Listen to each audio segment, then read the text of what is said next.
വയനാട് ജില്ലാ panchayat block municipal തലങ്ങളിൽ UDF-ലെ term വ്യവസ്ഥകളിൽ ഇന്ന് ധാരണയുണ്ടാകും. ജില്ലാ പഞ്ചായത്തിൽ ആദ്യ ടേം കോൺഗ്രസിനാകും.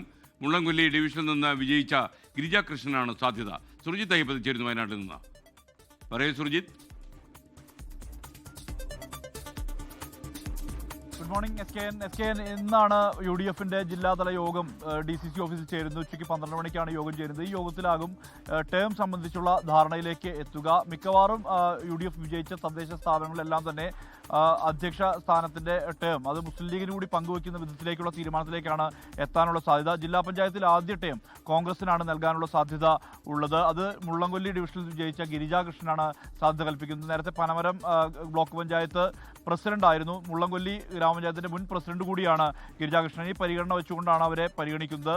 അതോടൊപ്പം തന്നെ ഈ വൈത്തിരി ഡിവിഷനിൽ നിന്ന് വിജയിച്ച ചന്ദ്രികാകൃഷ്ണൻ, നൂൽപ്പുഴയിൽ നിന്ന് വിജയിച്ച ഷീജ സതീഷ്, അതോടൊപ്പം അമ്പലവയൽ ഡിവിഷനിൽ നിന്നുള്ള ജിനി തോമസ് എന്നിവരും ഈ പരിഗണിക്കപ്പെടുന്ന ആളുകളിൽ ചിലരാണ്.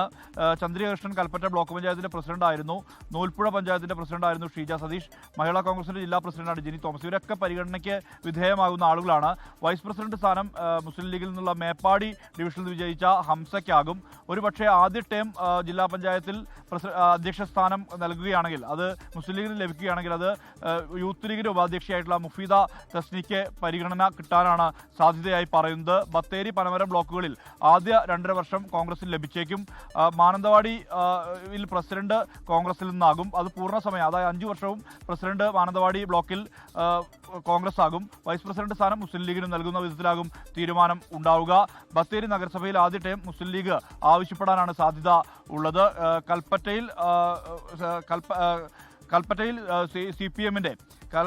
നിന്നുള്ള CPM-ന്റെ P. വിശ്വനാഥൻ ചെയർമാനാകുമെന്നുള്ളതാണ് അറിയാൻ കഴിയുന്ന കാര്യം. എന്തായാലും ഇതുമായി ബന്ധപ്പെട്ട ഈ ഇരു മുന്നണികളിലും ഇത്തരത്തിലുള്ള ചർച്ചകൾ മുന്നോട്ട് പോകുന്ന വിധത്തിലാണ് കാര്യങ്ങൾ പോകുന്നത്. അധ്യക്ഷ സ്ഥാനത്തെ ചൊല്ലി ഉള്ള ഇതുമായി ബന്ധപ്പെട്ട അഭിപ്രായ ഭിന്നതകൾ ഒഴിവാക്കി പരമാവധി വേഗത്തിൽ തന്നെ ഇത് പൂർത്തിയാക്കാനാണ് UDF-ന്റെ ശ്രമം.